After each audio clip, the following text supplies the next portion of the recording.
सखावत, फहम व फिरासत, घुड़सवारी, शमशीर जनी, तीरंदाजी, कुश्ती, नेज़ाबाजी, मैदान का जादूगर, अनडिफीटेड कमांडर सैफुल्लाह।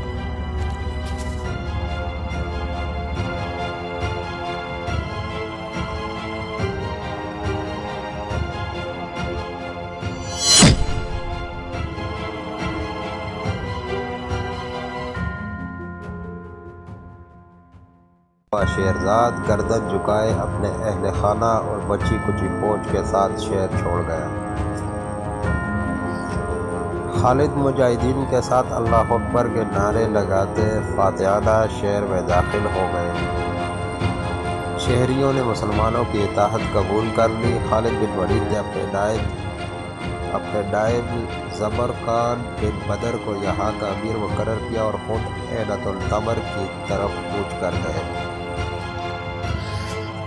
हज़रत अयाज़ बिन गनम दौवतुल जंदल की मुहिम में बुरी तरह फंसे हुए थे। इस शहर को ज़ेर करने के लिए उनकी हर कोशिश नाकाम रही। आखिर तंग आकर अयाज़ ने हज़रत खालिद बिन वलीद को मदद के लिए पुकारा। जब खालिद बिन वलीद को अयाज़ बिन गनम का पैगाम मिला, वो मदाइन पर हमले का सोच रहे थे, लेकिन अब अयाज़ की मदद नागुज़ीर थी। कुछ देर सोच विचार के बाद हज़रत खालिद ने जवाब भेजा, अयाज़ ज़रा सब्र कर दो, तलवारें लहराते दस्ते बर्क रफ्तारी से तुम्हारी मदद के लिए पहुंच रहे हैं। फिर खालिद ने अदीम को ऐनतुल तमर का अमीर बनाया और ख़ुद महज 6000 मुंतखब सवारों के साथ दौवतुल जंदल की तरफ कूच कर गए। अल्लाह के सिपाहियों का मुख्तसर सा लश्कर हवा से बातें करता हुआ सिर्फ 10 रोज़ में अकीदर बिन मालिक के सर पर पहुँच गया। जी हाँ, ये वही अकीदर बिन मालिक था जिसने रसूलुल्लाह सल्लल्लाहु अलैहि वसल्लम के दौर में भी अकड़ दिखाई थी और आप सल्लल्लाहु अलैहि वसल्लम के हुक्म पर खालिद रज़ियल्लाहु अन्हु जिंदा पकड़कर बारगाह रसूल में पेश कर चुके थे। उसी वक्त उसने अपने रवैये पर मादरत करके इताअत कबूल कर ली थी, लेकिन नबी करीम सल्लल्लाहु अलैहि वसल्लम के इस दुनिया से पर्दा फरमाने के बाद ये गुस्ताख फिर से मुसलमानों के ख़िलाफ़ हो गया था। दौवतुल जंदल में इस वक्त अकीदर बिन मालिक के लश्कर के अलावा बड़े ईसाई कबाइल और बुत परस्तों के जंगजू भी भारी तादाद में मौजूद थे। अकीदर बिन मालिक को जब हज़रत खालिद बिन वलीद की आमद का पता चला तो वो खौफज़दा हो गया। उसने जोधी बिन रबिया और दीगर सालारों का मशवरा दिया कि खालिद का जंगी महारत में जवाब नहीं और फ़तह हमेशा उसके कदम चूमती है, इसलिए मुनासिब ये है कि मुसलमानों से सुलह कर ली जाए। लेकिन जोधी और इसके दीगर सालारों का जो कि कभी खालिद रज़ियल्लाहु अन्हु से पाला नहीं पड़ा था, इसलिए वो जंग करने के लिए उड़ रहे हैं। उनका कहना था कि खालिद का मुख्तसर लश्कर तवील सफ़र के बाद यहाँ पहुँचा है, लिहाजा बहुत थका हुआ होगा, इसलिए इसे शिकस्त देना मुश्किल नहीं। यूँ दौवतुल जंदल के बाहर मैदान जंग सज गया। जूदी और वदीहा खालिद बिन वलीद के मुकाबले पर आए, जबकि इब्न खज़र जान और इब्न अलईम अयाज़ बिन गनम के ख़िलाफ़ मैदान में उतरे।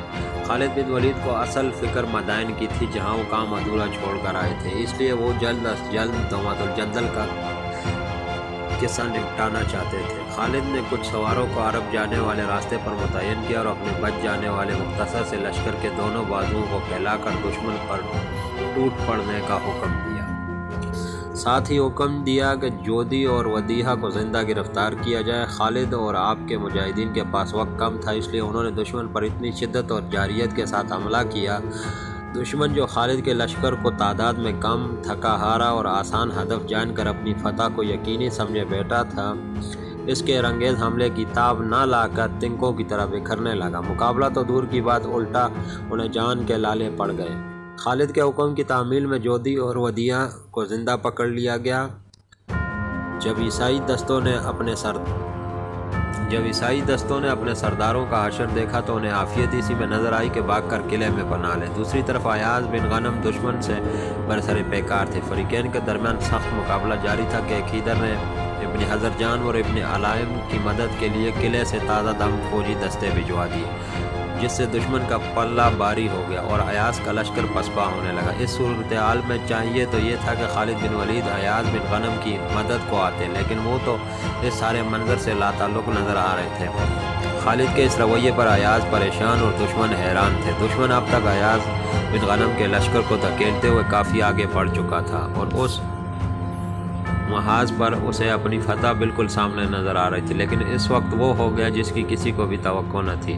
اب دشمن اور دوست دونوں کو خالد کے لاتعلق کھڑے ہونے کی وجہ سمجھ آ چکی تھی، لیکن اس وقت تک دشمن کو دیر ہو چکی تھی۔ خالد اچانک اپنے سواروں کے ساتھ برق رفتاری سے حرکت میں آ کر دشمن کے عقب پر خوفناک حملہ کر چکے تھے۔ اب میدان جنگ کا نقشہ یوں تھا کہ عیسائی لشکر کے سامنے ایاز کے سپاہی تھے اور عقب اور بازوؤں سے خالد بن ولید کے لشکر نے اسے گھیر رکھا تھا۔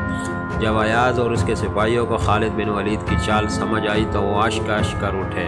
ان کے ٹوٹے حوصلے بلند ہوئے اور انہیں پلٹ کر دشمن پر ایسا زوردار حملہ کیا کہ دشمن گھبرا کر پیچھے بھاگا، لیکن پیچھے کہاں بھاگتا، عقب میں تو خالد اور ان کے مجاہدین کا قیامت خیز حملہ جاری تھا۔ ابن حضرجان ابن علائم کو بچاؤ کی صورت شعرائے عرب کی طرف فرار میں نظر آئی، لیکن انہیں کیا پتا تھا کہ وہاں تو خالد کے سپاہی کب سے ان کے منتظر تھے۔ دشمن چاروں طرف سے بری طرح گر چکا تھا، ہر طرف موت ہی موت تھی۔ ابن حضرجان اور دیگر دشمن سرداروں اور سپاہیوں کے واحد امید قلعہ تھا۔ وہ قلعے کے دروازے تک پہنچنے کی جان توڑ کوشش کرنے لگے۔ دیکھتے ہی دیکھتے قلعے کے دروازے کے سامنے لاشوں کے ڈھیر لگ گئے۔ عیسائی لشکر کا بیشتر حصہ فنا کے گھاٹ اتر چکا تھا۔ قریب تھا کہ دشمن کے بچے کچھ فوجی بھی میدان مجاہدین کے ہاتھوں مارے جاتے۔ خالد نے ایک اور جنگی چال چلی۔ آپ یوں پسپا ہونے لگے جیسے دشمن کے بے پناہ دباؤ نے انہیں پیچھے ہٹنے پر مجبور کر دیا۔ یہ دیکھ کر عیسائیوں کے حوصلے بڑھ گئے اور انہیں قلعے کے دروازے تک پہنچنے کا امکان نظر آنے لگا۔ عیسائیوں نے اور زور لگایا، خالد بن ولید مزید پسپا ہو گئے۔ آخر دشمنوں کے لیے قلعے تک پہنچنے کا راستہ صاف ہو گیا۔ عقیدر جو قلعے کے ایک برج سے صورتحال پر نظر رکھے ہوئے تھا، اس نے فوراً قلعے کا دروازہ کھولنے کا حکم دیا تاکہ اس کا بچا کچا لشکر قلعے میں آ سکے۔ پھر یوں ہوا کہ ابن حضرجان اور ابن علائم نے زندگی کی تلاش میں اپنے سپاہیوں کے ساتھ قلعے کا رخ کیا۔ اب خالد بن ولید مجاہدین کے ساتھ دشمن پر پلٹ پڑے۔ دشمن آگے بھاگ رہا تھا اور خالد اس کے پیچھے تھے۔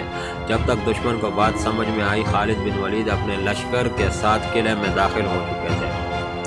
قلعے کے محافظوں کو یہ بھی پتہ نہ چلا کہ کب قیامت ان کے سروں پر پہنچ گئی۔ جب عقیدر اور اہل قلعہ کے ہوش ٹھکانے آئے تو شہر پر مسلمانوں کا قبضہ ہو چکا تھا۔ عقیدر کو اس کے تمام محافظوں اور سرداروں سمیت گرفتار کیا جا چکا تھا۔ جب عقیدر کو خالد بن ولید کے سامنے لایا گیا تو آپ رضی اللہ عنہ نے فرمایا، اے عقیدر، تو میرا نہیں رسول اللہ صلی اللہ علیہ وسلم کا مجرم ہے۔ تو نے نبی کریم صلی اللہ علیہ وسلم سے بدعہدی کی، تجھے معافی نہیں مل سکتی۔ پھر آپ نے تلوار کے ایک ہی وار میں اس کا سر تن سے جدا کر دیا۔ یہ اگست 633 ہجری کا ایک خوشگوار دن تھا جب دومت الجندل پر اسلامی لشکر کا اسلامی پرچم لہرا دیا گیا۔ دومت الجندل کا قصہ نمٹانے کے بعد خالد جس تیزی سے گئے تھے اسی تیزی سے واپس ہیرا لوٹے۔ خالد بن ولید نے اپنی آخری عمر میں گوشہ نشینی اختیار کر لی تھی۔ عالم اسلام کے اس عظیم صحابی اور مجاہد سے پسالار اور جرنیل کی تمام خواہش پوری ہوئی، مگر ایک خواہش پوری نہ ہوئی جو شہادت کی موت کی خواہش تھی۔ ساری عمر اسلام کے دشمنوں سے جہاد کرنے والے عظیم سے پسالار نے ہر خطرے کا سامنا کیا مگر شہادت نہ ملی، جس کے لیے آپ رضی اللہ عنہ نے فرمایا، میرے جسم پر کوئی ایسی جگہ نہیں جہاں پر زخموں کے نشان نہ ہوں، مگر مجھے جہاد کرتے ہوئے شہادت نہ ملی۔ حضرت خالد بن ولید، نبی کریم صلی اللہ علیہ وسلم نے آپ کو سیف اللہ یعنی اللہ کی تلوار کا لقب دیا تھا۔ پھر یہ اللہ کی تلوار کس طرح ٹوٹتی؟ حضرت خالد بن ولید نے 642 ہجری کو حضرت عمر فاروق رضی اللہ عنہ کے دور خلافت میں وفات پائی۔